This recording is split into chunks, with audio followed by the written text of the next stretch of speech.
اس کے گھنے سیاہ بال پیشانی پر بکھرے ہوئے تھے۔ وہ سفید رنگ کے ٹراؤزر پر سفید رنگ کی ٹی شرٹ پہنے ہوئے تھا۔ وہ اس عالیشان کمرے کے بیچ پڑی ایک آرام دہ کرسی پر بیٹھ گیا تھا۔ اس کی کرسی اوپر نیچے جھولنے لگی۔ وہ اپنی آنکھیں سامنے جمائے ہوئے تھا، جہاں پڑا دلچسپ کھیل جاری تھا۔ وہ اپنی آنکھیں موند گیا تھا۔ اسے یہ کھیل نہیں دیکھنا تھا، مگر کانوں کا کیا کرتا؟ اسے آوازیں صاف سنائی دے رہی تھیں۔ کوئی چلا رہا تھا، ابلیس، تم ابلیس ہو۔ کوئی اسے ابلیس کہہ رہا تھا۔ وہ اپنے کانوں میں ایئر بڈز لگا گیا تھا۔ اس کی انگلیاں کرسی کے بازو پر تھر تھرانے لگیں۔ اب اسے کمرے سے آتی آوازیں سنائی نہیں دے رہی تھی۔ اس کے کانوں میں ملکہ نور جہاں کا گانا گونج رہا تھا۔ میں تے میرا دل پر جانی، بولیاں تے پیار کہانی، ساں وچ آیا ہے طوفان، موسم ہویا ہے بے ایمان۔ وہ اپنی آنکھیں کھول گیا تھا۔ اسے یہ لیرکس کچھ خاص پسند نہیں آئے تھے۔ وہ جی بھر کر بدمزہ ہوا تھا۔ کانوں سے ایئر بڈز نوچ کر پھینک دیے تھے۔ پھر سے اسے کسی کے چیخنے چلانے کی آواز سے آنے لگی۔ کوئی رو رہا تھا، اسے پکار رہا تھا، رحم کی درخواست کر رہا تھا، مگر اسے رحم کہاں آنا تھا؟ اسے تو فرعون کہا جاتا تھا۔ ہاں، ابلیس یہ ایک نیا نام ملا تھا۔ حالانکہ اسے یہ کچھ خاص پسند نہیں آیا تھا، مگر وہ پھر بھی برداشت کر رہا تھا۔ شیطان ہو تم، اب اس نئے القاب سے نوازا گیا تھا۔ وہ کرسی سے کھڑے ہوتے زمین پر اوندھے منہ لیٹ گیا تھا۔ اس کی ناک فرش کو چھونے لگی۔ وہ مطمئن تھا یہ فرش امپورٹڈ تھا۔ روزانہ مختلف قسم کے جراثیم کا شمار ادویات پانی میں ڈال کر اس فرش کی صفائی کی جاتی۔ جراثیم نہیں لگ سکتے تھے۔ اس کا جھونپڑا تھوڑی تھا۔ وہ مسکرایا تھا۔ وہ اب پش اپس کر رہا تھا۔ 1 2 3۔ وہ اونچی آواز میں گنتی کر رہا تھا۔ خدا کے لیے رحم کرو بیٹے ہو تم میرے۔ کسی کے گڑ گڑانے کی آوازیں سنائی دینے لگی۔ التمش ملک کی آواز بلند ہونے لگی۔ 49 50۔ ہدف آج 200 پش اپس کا تھا۔ تم جو کہو گے میں تمہیں دوں گا۔ کوئی پھر سے چلا رہا تھا۔ 87 88۔ وہ گنتی کرتے مسکرایا تھا۔ سب کچھ تو وہ لے چکا تھا۔ اب سودے بازی نہیں ہو سکتی تھی۔ یہ کیسا بزنس مین تھا جسے یہی نہیں پتا تھا کہ اپنے ہاتھ کسی کے حوالے نہیں کرتے۔ پاور آف اٹرنی کسی کو دینا مطلب اپنے ہاتھ کاٹ کر دینا۔ اسے اس ملک کے نامور بزنس مین پر ترس آنے لگا، مگر ترس وہ بعد میں کھائے گا۔ ابھی 200 پش اپس مکمل کرنے تھے۔ اپنے ہدف سے وہ کبھی پیچھے نہیں ہٹتا تھا۔ 144۔ وہ پسینے میں بھیگ چکا تھا۔ آسان نہیں تھا اتنے پش اپس لگانا۔ تم شیطان ہو، تم ابلیس ہو۔ تم نے جو کیا وہ تمہاری 7 نسلیں بھگتیں گی۔ کوئی غرا رہا تھا۔ 170۔ اب گنتی کرنا بھی مشکل ہو چکا تھا۔ کہا نا وہ اپنا ہدف پورا کر کے رہتا تھا۔ 200 کا ٹارگٹ تھا تو پورا کرنا ہی تھا۔ اس نے پاس کھڑے گارڈ کو اشارہ کیا۔ اس نے التمش ملک کی پشت پر ہیوی ویٹ رکھ دیا۔ پش اپس کرنا مزید اذیت ناک ہوئے، مگر اسے خطروں سے کھیل کر مزہ آتا تھا۔ 172۔ اس کی شرٹ پسینے سے بھیگ چکی تھی۔ میں تمہیں نہیں چھوڑوں گا۔ میں تمہارا وہ حال کروں گا تم یاد رکھو گے۔ ایک بار پھر سے اسے دھمکی دی گئی۔ 175۔ دانت پر دانت جمائے اس کے لیے گنتی مشکل ہو گئی تھی۔ خدا کے لیے مجھے چھوڑ دو، اپنے اور میرے درمیان رشتے کا لحاظ کر دو۔ کوئی پھر سے گڑ گڑایا تھا۔ 180۔ پش اپس کرتے اس کی ناک اب واقعی فرش کو چھونے لگی تھی۔ کمر پر ہیوی ویٹ اٹھانا مشکل ہوا تھا۔ تم پر اعتبار کرنا ہی نہیں چاہیے تھا۔ پتہ نہیں کس کا گندا خون ہو تم۔ 190۔ وہ ڈھہ گیا تھا۔ اس کی ناک سچ میں اب فرش کو جا لگی تھی۔ اس کی ناک سے خون بہنے لگا تھا۔ سرخ مادہ فرش کو بھگونے لگا۔ وہ زمین پر اوندھا پڑا رہا۔ وہ اپنے ہدف کو پورا نہ پہنچ سکا تھا۔ اس کی آنکھیں سرخ تھی۔ وہ آرزدہ تھا۔ گارڈ نے اس کی کمر سے ہیوی ویٹ ہٹا دیا۔ وہ گہرے سانس لیتا زمین پر پڑا رہا۔ اس کی ناک، آنکھیں فرش پر جمی رہی۔ اس نے یوں ہی گردن گھمائی تھی۔ بائیں طرف بیڈ پر ایک بوڑھا مرد پڑا نظر آ رہا تھا جو ان کچھ مہینوں میں اپنی عمر سے دگنا تر نظر آنے لگا تھا۔ التمش ملک اسے دیکھے گیا۔ اس کے گرد قابل ڈاکٹر کھڑے تھے، مگر افسوس زندگیاں بچانے والوں کے نے زندگی لینے کا فیصلہ کیا تھا۔ قائد زندہ باد۔ وہ زمین پر لیٹتے ہنسا تھا۔ اس نے جیب سے 1000 روپے کا کڑکڑاتا نوٹ نکالا اور اس پر بنی اپنی قائد کی تصویر کو چوم ڈالا۔ التمش ملک ایک بار پھر سے بائیں طرف پڑے بیڈ کو دیکھے گیا۔ اس بوڑھے مرد کو وہ ڈاکٹرز کافی پروٹوکول دے رہے تھے، حتیٰ کہ التمش ملک نے ایک خوبصورت نرس کا انتظام بھی کیا تھا۔ پھر بھی اس کا باپ اس سے خوش نہیں تھا۔ یہ دنیا بھی نیکی یاد نہیں رکھتی، بھول ہی جاتی ہے، وہ بڑبڑایا تھا۔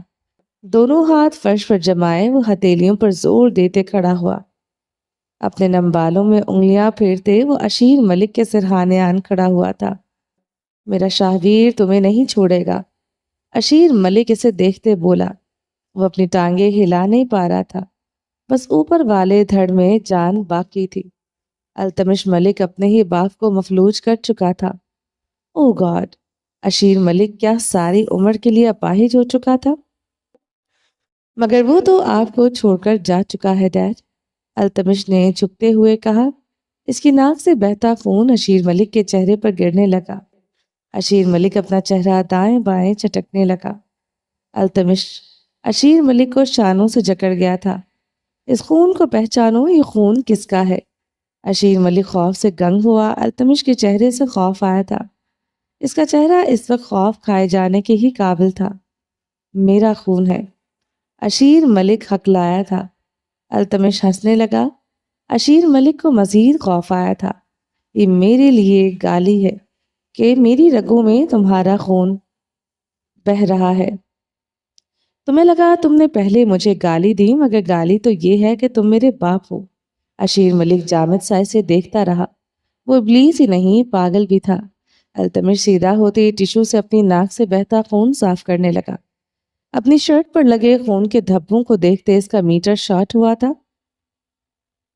اسے اس خون سے نفرت تھی۔ میں نے تم پر بھروسہ کیا، اپنا سب کچھ تمہارے نام کیا، تو میرے ساتھ یہ سب نہیں کر سکتے۔ اشیر ملک کی بات پر وہ مڑتے ہوئے اسے دیکھنے لگا۔ آپ نے غلط کیا ڈیڈ، میرے نام سب کچھ کر کے بے حد غلط کیا۔ یہی ریگریٹ اب آپ کو پل پل موت کی طرف لے کر جائے گا۔ مجھے تو کچھ کرنا ہی نہیں پڑے گا۔ وہ سائڈ دراز سے موبائل فون نکالتے زمین پر پھینکتے اسے اپنے بوٹ کے نیچے مسلنے لگا۔ مہنگے قیمتی فون کی اسکرین ٹوٹ چکی تھی۔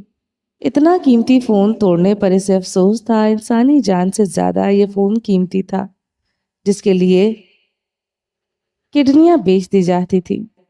تم یہ کیا کر رہے ہو؟ اشیر ملک چلایا تھا۔ باہر کی دنیا سے آپ کے سارے رابطے منقطع کر رہا ہوں ڈیڈ۔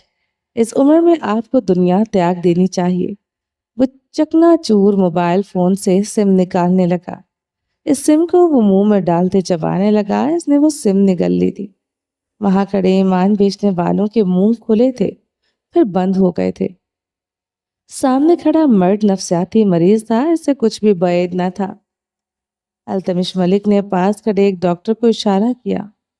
وہ ڈاکٹر اشیر ملک کی طرف بڑھا۔ اس کے ہاتھ میں سرنج تھی۔ اشیر ملک دائیں بائیں سر پٹکتے چلانے لگا۔ کوآپریٹ کریں ڈیڈ، ورنہ ہاتھ پیر بھی چل کر دوں گا، وہ بے حد ملائمت بھرے لہجے میں کہہ رہا تھا۔ اشیر ملک جامد ہو گیا۔ التمش ملک کی دھمکی سے خوف آیا تھا، وہ یہ کر سکتا تھا۔ Thank you dad, love you. وہ اشیر ملک کی طرف دیکھتے نرمی سے مسکرایا تھا۔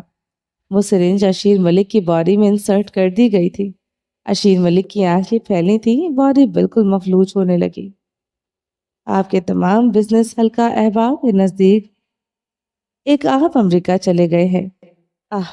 اس ملک کو لوٹنے کے بعد ہر اشرفیہ باہر کیوں چلا جاتا ہے؟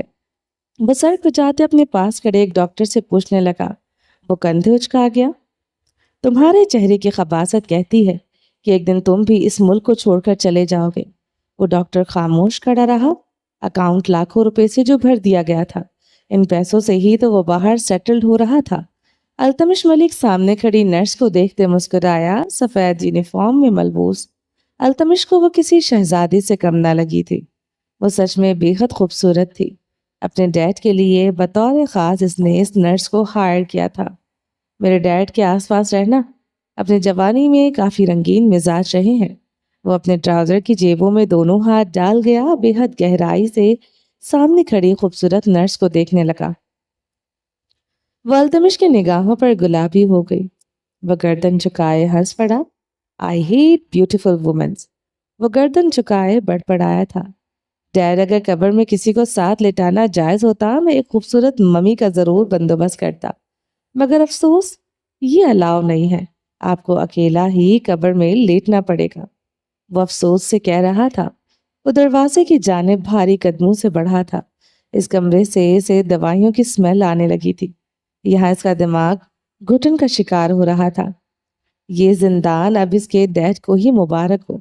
تو کیوں کر رہے ہو میرے ساتھ ایسے؟ اشیر ملک کی زبان لڑکھڑا رہی تھی، ہونٹوں کے کناروں سے رال بہہ رہی تھی۔ یا اللہ، یہ غیر انسانی سلوک تھا۔ التمش ملک انسان نہیں رہا تھا، وہ شیطان بن چکا تھا۔ وہ موڑا تھا، اپنے ڈیڈ کو دیکھنے لگا۔ یہ اچھا سوال تھا، بلکہ یہی تو سب سے اچھا سوال تھا۔ تم سب باہر جاؤ۔ اس کی سخت کھردری آواز پر اس کمرے میں ہر فرد کمرے سے نکل گیا تھا۔ نرس کو وہ ہاتھ پکڑ کر روک چکا تھا۔ تم کہاں جا رہی ہو؟ وہ مسکرایا تھا۔ نرس ایک بار پھر سے گلابی ہو گئی۔ اس مینشن کا مالک اس پر اسیر ہو رہا تھا کیا؟ وہ اپنی خوبصورتی پر اترائی تھی۔ میرے ڈیڈ کا غیر عورتوں سے کبھی کوئی پردہ نہیں رہا۔ اس بند کمرے میں جانے کتنی بار کپڑے اترے ہوں گے۔ آج اس بند کمرے میں کچھ پردے بھی اتر جائیں، کیا فرق پڑتا ہے؟ عورت ہو تم۔ وہ اس نرس کا سفید مومی ہاتھ دبانے لگا۔ سچ میں بے حد خوبصورت تھی۔ اسے اپنے ڈیڈ پر رشک آنے لگا۔ اس عمر اور معذوری میں بھی خدا ان پر کتنا رحیم تھا۔ وہ اشیر ملک کے قریب آیا۔ میری مورے کے قاتل ہیں آپ، میری پری دار معصوم مورے کے قاتل ہیں۔ وہ اشیر ملک پر جھکا ہوا تھا۔ اس کے آنسو اشیر ملک پر گر رہے تھے۔ اشیر ملک کی آنکھوں کے کناروں سے پانی بہنے لگا۔ وہ اپنے کیے پر پہلی بار رو رہا تھا۔ پہلی بار وہ اپنی پاک عورت کے لیے رویا تھا۔ اس شریف پاک دامن عورت پر الزام لگایا، اس کے پیٹ میں موجود اپنے ہی خون کو ماننے سے انکار کر دیا۔ اشیر ملک کی آنکھوں کے کنارے سے زاروں قطار آنسو بہنے لگے۔ تکیہ گیلا ہونے لگا۔ وہ مجھے پیٹ میں لیے در بدر دھکے کھاتی رہی۔ ان کے کسی اپنے نے بھی رحم نہیں کیا تھا۔ آپ کے ساتھ ان کے نکاح کو کسی نے تو پہلے بھی قبول نہیں کیا تھا۔ مجھے پیٹ میں لیے اتنے دھکے کھائے کہ میں گھر میں نہیں سڑک پر پیدا ہوا تھا۔ وہ اشیر ملک پر جھکا ہوا تھا۔ نرس متحیر سی کھڑی یہ سب سن رہی تھی۔ اس دن اس بچے کو ایک نام ملا، ناجائز۔ وہ اشیر ملک کے گرد دونوں ہاتھ رکھ کے آتا، اس کی کنبٹی کی رگیں ابھرنے لگی۔ آپ کو لگتا ہے اس ناجائز بچے کے دل میں آپ کے لیے کبھی محبت پیدا ہو سکتی ہے؟ میں اس دنیا میں سب سے زیادہ نفرت آپ سے کرتا ہوں۔ التمش کی سانس تھوکنے کی مانند چلنے لگی۔ وہ اشیر ملک کے گرد دونوں ہاتھ رکھ گیا تھا۔ اس کی کنپٹی کی رگیں ابھرنے لگی۔ آپ کو لگتا ہے اس ناجائز بچے کے دل میں آپ کے لیے کبھی محبت پیدا ہو سکتی ہے؟ میں اس دنیا میں سب سے زیادہ نفرت آپ سے کرتا ہوں۔ التمش کی سانس تھوکنے کی مانند چلنے لگی۔ میں نے کبھی آپ سے بدلہ لینے کا نہیں سوچا تھا، مگر قسمت مجھے یہاں لے آئی۔ یہ دولت میری ضرورت بن گئی، اب یہ جہنم میرے لیے سب کچھ ہے۔ وہ سیدھا ہوا تھا، اشیر ملک کے قدموں میں آن بیٹھا تھا۔ نرس ایک بار پھر سے تحیر زدہ ہوئی تھی۔ وہ اشیر ملک کی ٹانگیں دبا رہا تھا، ایک شیطان مسیحائی کر رہا تھا۔ استغفر اللہ۔ نرس کا کانوں کو ہاتھ لگانے کو دل چاہا تھا۔ وہ اب بہت ادب سے اشیر ملک کی بے جان ٹانگوں کو دبا رہا تھا۔ اشیر ملک بلند آواز میں رونے لگا۔ فکر مت کریں ڈیڈ، میں نے اتنی کسر چھوڑی ہے کہ آپ کا علاج ہونے پر آپ ٹھیک ہو سکتے ہیں۔ یہ تشفی بھی اشیر ملک کے ماتم کو کم نہ کر سکی تھی۔ کتنی لڑکیوں کی مجبوری کا آپ نے فائدہ اٹھایا، یہاں تک مردوں کو بھی نہیں چھوڑا۔ اشیر ملک کی زاری میں کمی نہ آنے لگی۔ بند کمرے میں مزید پردے اتر رہے تھے۔ وہ بے حد بدصورت تھا، وہ جانتا تھا وہ اس کے داغدار ماضی میں وہ کتنا بدصورت رہا۔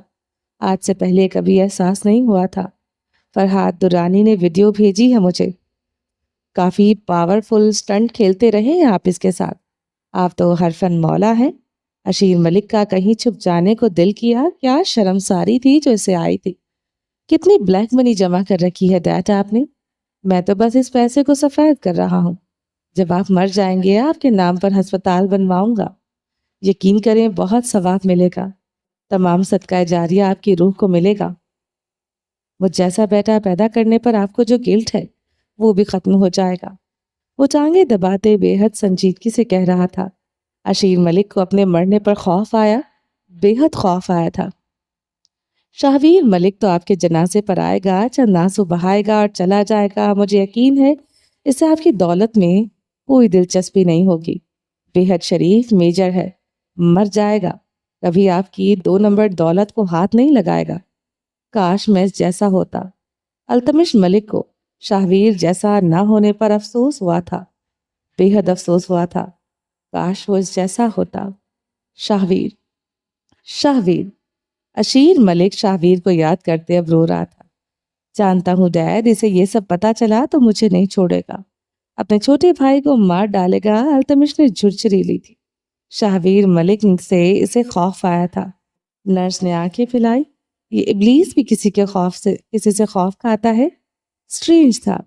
اچھا سنیں، مت یاد کرے نا اسے۔ وہ اشیر ملک کا شاہویر ملک کو یاد کرنے پر بدمزہ ہوا تھا۔ مجھے اپنی بادشاہت میں کوئی برداشت نہیں، وہ چلایا تھا۔ اشیر ملک خاموش ہو گیا۔ مت یاد کرے ڈیڈ اسے، جیلس ہو رہا ہوں میں، وہ اب کی بار نرمی سے بولا تھا۔ اسے اشیر ملک کو خوفزدہ کرنا اچھا نہیں لگا تھا۔ وہ بیڈ سے اتر آیا تھا، نرس کی طرف بڑھتے اس کے مقابل آن کھڑا ہوا تھا۔ میرے ڈیڈ کا بے حد خیال رکھنا ہے، کھانا پینا سب کچھ بہت اچھا ہونا چاہیے۔ معذور ہوئے ہیں، مر نہیں گئے کہ ان پر میں فاتحہ پڑھ کر صبر کر لوں۔ وہ نرس کو اب سرد نگاہوں سے گھور رہا تھا۔ نرس نے تھوک نکلا تھا، گرگٹ کی طرح رنگ بدلتا تھا یہ مرد۔ امپورٹڈ ویل چیئر منگوائی ہے میں نے ان کے لیے، وہ اس محل کے ہر کونے پر جا سکتے ہیں۔ صبح صبح باغ کی سیر کرواؤں گی تمہیں انہیں۔ ان کے صاف کپڑے ہونے چاہیے، روز تازہ شیو ہونا چاہیے۔ نرس اس کے حکم پر گردن اس بات میں ہلا رہی تھی۔ ڈیڈ فکر نہ کریں، یوں سمجھے کہ آپ کے ساتھ حادثہ ہوا، آپ کی ٹانگیں چلی گئیں۔ وہ گردن موڑے اشیر ملک کو دیکھنے لگا۔ جتنے آپ کے کندھوں پر گناہوں کا بوجھ ہے، ایک دن آپ یہی حال ہونا تھا۔ بہت سے معصوم لوگوں کی بددعائیں ہیں ڈیڈ، بس مجھ سے صبر نہ ہو سکا۔ اس سے پہلے آپ میرا پتہ صاف کرتے، میں نے آپ کا کردار کر دیا۔ وہ کہہ کر دروازے کی طرف مڑ گیا تھا۔ ہاں ڈیڈ، کوئی چالاکی نہیں کی اتنی۔ اس مینشن کے تمام پرانے ملازم میں فائر کر چکا ہوں۔ جہاں کیمرے نہیں وہاں بھی کیمرے لگ چکے ہیں۔ آپ ہر وقت میری نظروں کے سامنے رہیں گے۔ وہ کمرے سے نکلتا چلا گیا تھا۔ اشیر ملک ایک ایک کرتے اپنے گناہ یاد آنے لگتے۔ کتنے لوگوں کی عزت جائیدادوں کا وہ لٹیرا تھا، کیا کیا اور کس کس چیز کا وہ غم منائے۔ التمش ملک پر بھروسہ کرنا ہی زندگی کا سب سے بڑا ریگریٹ تھا۔ وہ چاہ کر بھی اب سب کچھ بدل نہیں سکتا تھا۔ میں نے وہ سب کچھ کیا جو آپ نے کرنے کو کہا۔ اسے جتنا ذلیل کر سکتی تھی اسے کیا، ذلیل کرنے کو کب کہا میں نے؟ وہ فون پر بھڑک اٹھاتا نسیمہ سلطان گڑبڑائی تھی۔ سر، میرا مطلب ہے اسے یہاں نہ کھانے کو ڈھنگ کا دیا، نہ رات کو سکون سے سونے دیا۔ نسیمہ سلطان نے وضاحت دی۔ یہاں رہنے والی ہر لڑکی کا یہی حال تھا۔ زمر خان کو تو بس ذلیل زیادہ کیا تھا، رکشے تک کا کرایہ نہیں ہوتا تھا۔ بیچاری پیدل کتنی بار گئی، کسی لڑکی نے اسے ادھار تک نہیں دیا۔ میں نے اس کی زندگی یہاں جہنم بنائے رکھی۔ دوسری طرف لائن پر زاویار خانزادہ کی بھووں کے بیچ شکن آن ٹھہری تھی۔ یہی سب کرنے کا کہا تھا، مگر سن کر اسے اچھا نہیں لگا تھا۔ وہ 2 دن تک پیرس جا رہی ہے، پوری کوشش کرو اس ہاسٹل سے نکل نہ سکے۔ وہ فون پر سختی سے کہہ رہا تھا۔ جی زاویار سر، جیسا آپ کہے، نسیمہ سلطان نے دانت پر دانت جماتے کہا۔ اس کے بدلے 2 لاکھ تمہارے اکاؤنٹ میں ٹرانسفر ہو جائیں گے۔ اس بات پر نسیمہ سلطان کے لبوں پر مسکراہٹ بکھری۔ جی سر، جی سر، جیسے آپ کہیں ویسا ہی ہوگا۔ زمر اس ہاسٹل سے نہیں نکلے گی۔ ہاسٹل کے در و دیوار ساکت ہوئے تھے۔ کیا ایسا ممکن تھا؟ زمر خان کے خوابوں کے بیچ زاویار خانزادہ آ سکتا تھا؟ زمر خان اپنا سوٹ کیس پیک کر رہی تھی۔ وہ اس وقت بے حد مہنگے سٹائلش سے سوٹ میں ملبوس تھی۔ نیوی بلو رنگ کی ایک لمبی سی لان کی فراک پہنے ہوئے تھی جس کے پورے فیبرک پر چھوٹے چھوٹے پھول کڑھے تھے۔ آج کل یہ آؤٹ فٹ سوشل میڈیا پر کافی ٹرینڈ کر رہا تھا۔ کسی مشہور ماڈل نے پہن کر شوٹ کیا تھا۔ پورے 80,000 کا جوڑا تھا جو وہ پہنے ہوئے تھی۔ 20,000 سنبھال کر رکھ لیے تھے۔ تمام ماڈلز پر 1-1 روپیہ ایجنسی خرچ کر رہی تھی۔ سب ماڈلز کے اکانومی کلاسز کے ٹکٹس بک تھیں۔ 2-3 مشہور اور مین ماڈل تھیں جنہیں بزنس کلاس کے ٹکٹ بھجوائے گئے تھے۔ وہ فرحات درانی کے ساتھ بزنس کلاس میں سفر کر رہی تھی۔ وہ فرحات درانی اور اس کمپنی کا باس ایک اکٹھے سفر کر رہے تھے۔ اس کے بارے میں سوچتے زمر خان کا دل دھڑکا تھا۔ پتہ نہیں وہ اسے پسند آئے گی بھی کہ نہیں۔ اگلے ہی لمحے وہ مطمئن ہو گئی۔ کمرے میں لگے آئینے کو دیکھا۔ غرور سا زمر خان کے چہرے پر چھایا تھا۔ کوئی بھی اسے ریجیکٹ نہیں کر سکتا تھا۔ زمر خان نے سوٹ کیس پیک کرتے پلنگ کے نیچے رکھا۔ اپنی کچھ ذاتی چیزیں ہینڈ بیگ میں ڈالی۔ اسے پاس مارکیٹ سے کچھ چیزیں لینی تھی۔ فرحات دورانی اس کے لیے گاڑی بھیج رہا تھا۔ وہ ہینڈ بیگ پکڑے نیچے کمرے سے نکلی ہی تھی۔ اس کے پاس اس کی روم میٹ آن کھڑی ہوئی تھی۔ زمر، چلو تمہیں کچھ دکھانا ہے۔ وہ اس کا باسو جکڑے آگے بڑھنے لگی۔ مروت آڑے آ گئی تھی۔ زمر خان اس کا ہاتھ نہ جھٹک سکی تھی، ورنہ اسے کسی کا بھی خود کے ساتھ فری ہونا پسند نہیں تھا۔ کچھ مہینوں کا ساتھ تھا اس لیے وہ خاموش رہی۔ اس آدم کے زمانے کے ہاسپٹل میں پتہ نہیں ایسا کیا تھا جو وہ دکھانا چاہتی تھی۔ زمر خان جی بھر کر بیزار ہوئی تھی، مگر تجسس کے مارے وہ اس کے ساتھ چل پڑی تھی۔ آخر کیا دکھانا تھا اسے؟ اس کی روم میٹ شزا ایک کمرے کے سامنے آن کھڑی ہوئی تھی۔ اس لکڑی کے پرانے سے دروازے کو کھول دیا۔ زمر خان نے حیرت سے دیکھا۔ وہ جالوں سے بھرا ایک سٹور روم تھا۔ وہ اس سے پہلے کچھ سمجھتی شزا اس سے اس کا ہینڈ بیگ چھین چکی تھی۔ زمر خان نے اسے حیرانگی سے دیکھا تھا۔ اگلے ہی پل شزا نے اسے زوردار دھکا دیا۔ وہ سٹور روم کے بیچوں بیچ اوندھے منہ جا گری تھی۔ ہزاروں کا سوٹ برباد ہوا تھا۔ اس سے بھی قیمتی زمر خان کا بھروسہ ردی ہو گیا تھا۔ اس کی سرمئی آنکھوں میں ٹوٹے کانچ کی کرچیاں تھیں۔ اس نے شزا کے لب ہلتے دیکھے تھے۔ سوری زمر خان کی سانسیں دھوکنے کی مانند چلنے لگی۔ شوق، بے یقینی، وہ گردن اٹھائے سے گیلی آنکھوں سے دیکھ رہی تھی۔ جو اس نے کسی کے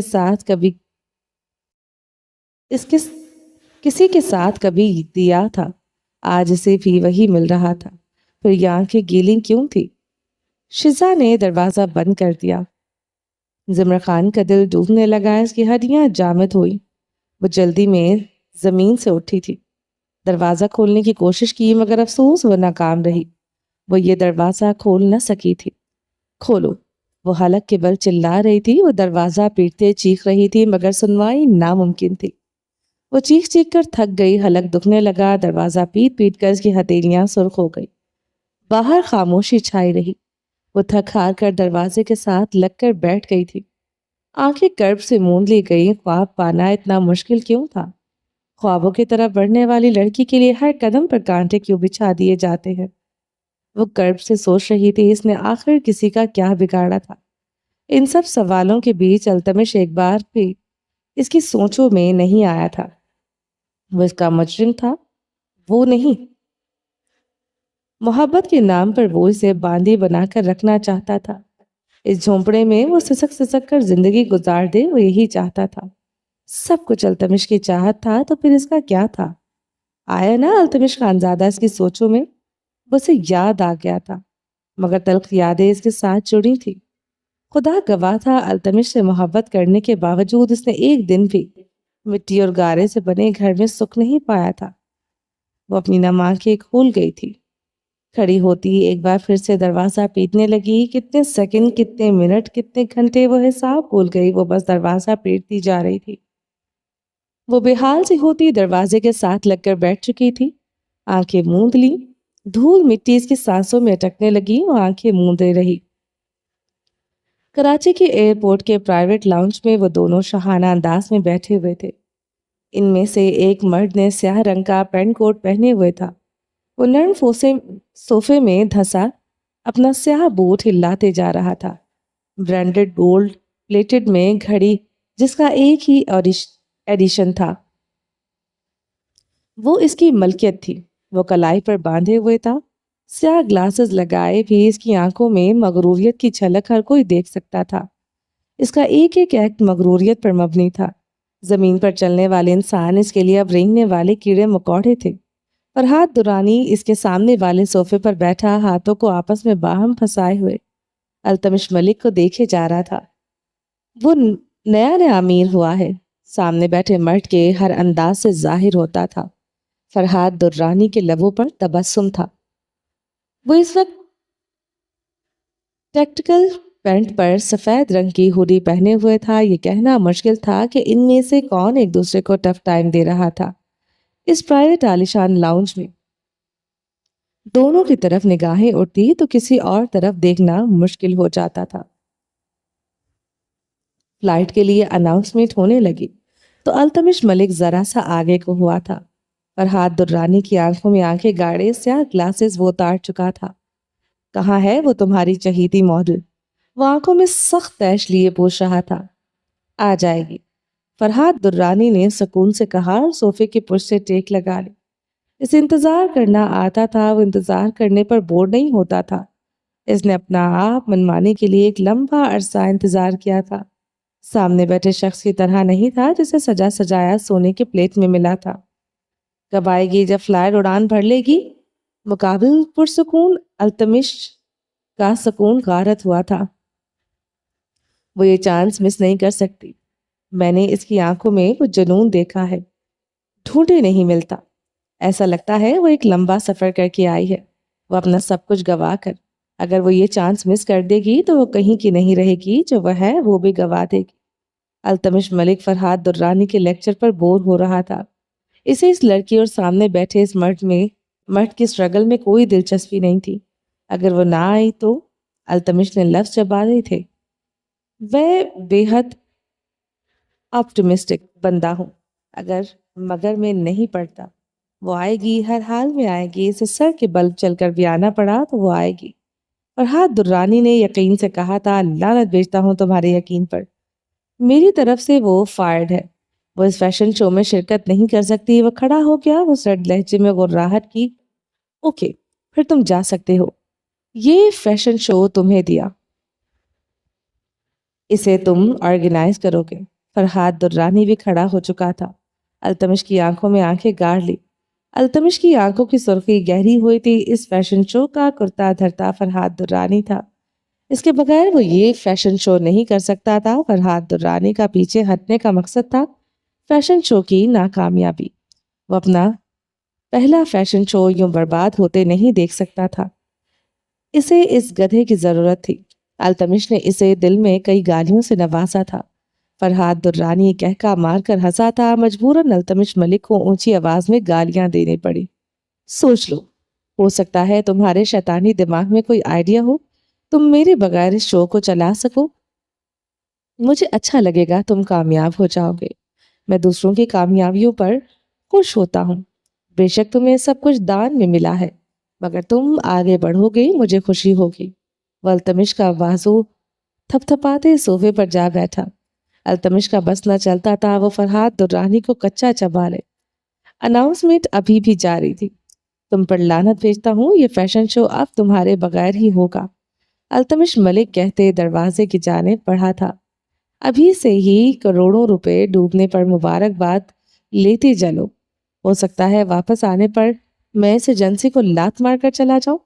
التمش ملک نے مڑتے ہوئے فرحات درانی کو دیکھا۔ وہ صوفے سے گردن پیچھے کھینچے اپنے چہرے پر کیپ رکھے ہوئے تھا۔ لانتی چہرہ چھپ گیا تھا۔ التمش ملک کلس کر رہ گیا تھا۔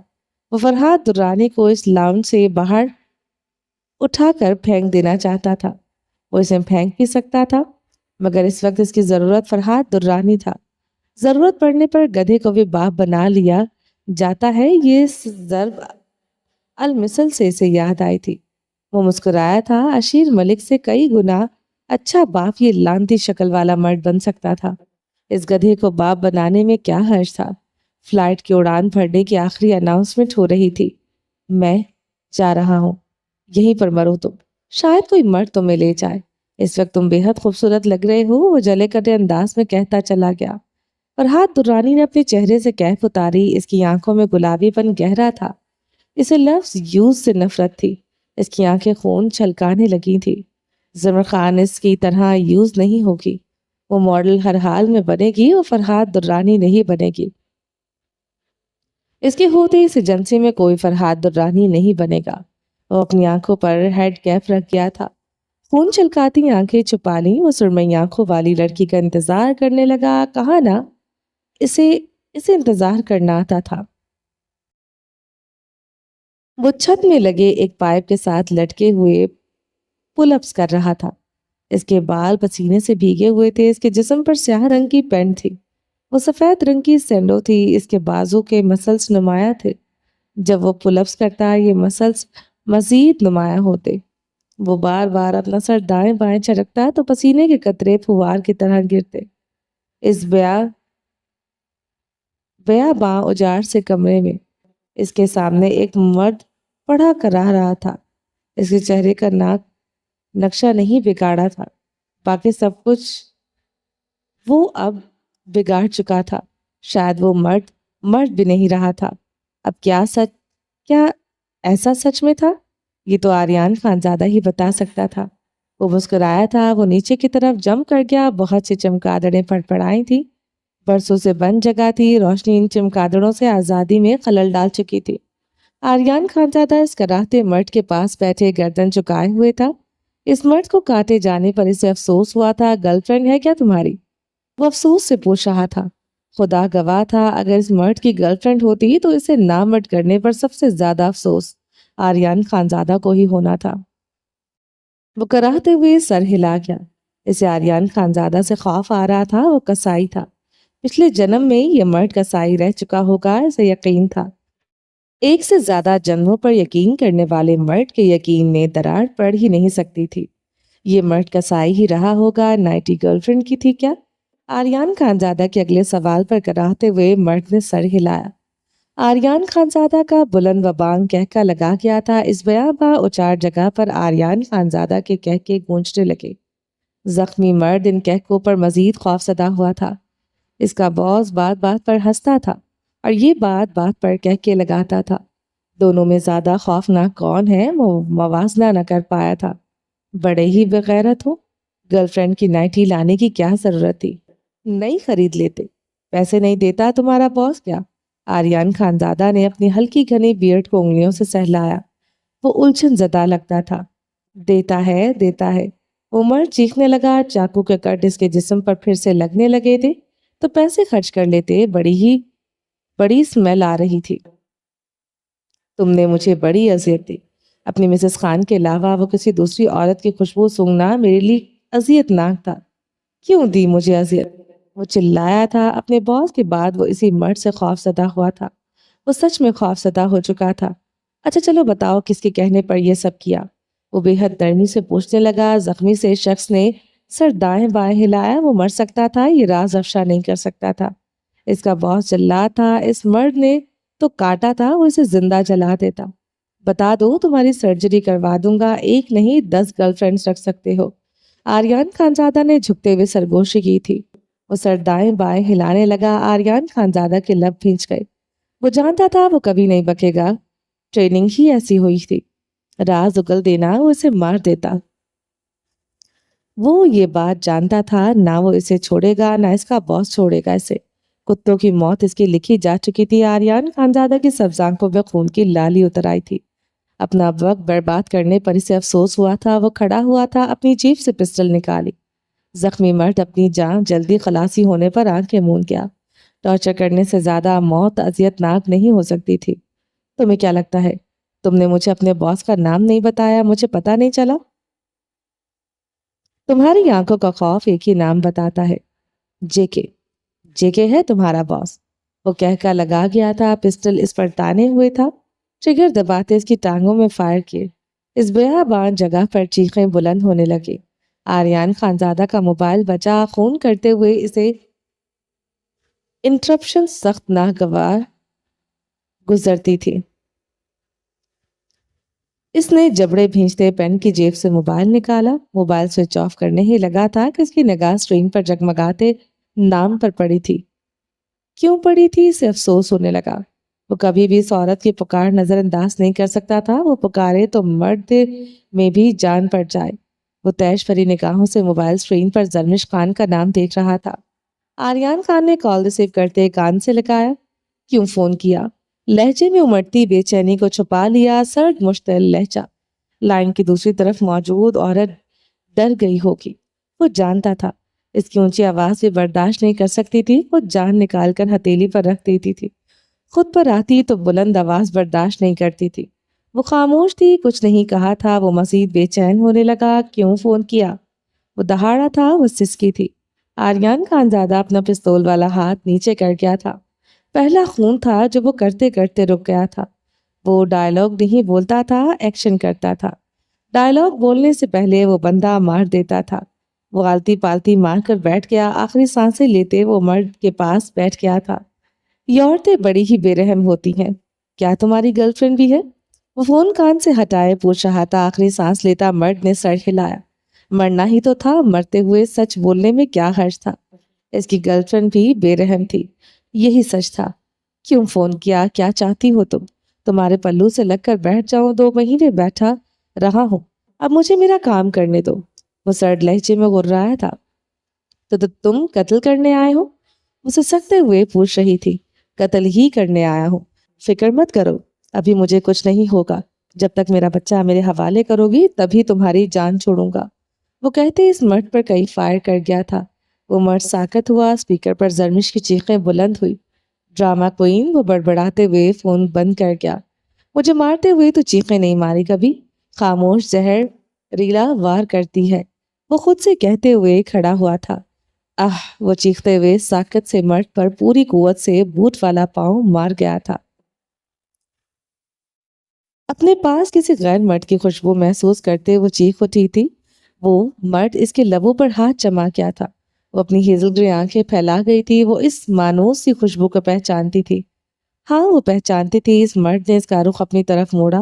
وہ اپنی ہیزل گرے آنکھیں مزید پھیلا گئی۔ اس کے سامنے ازلان سکندر کھڑا تھا۔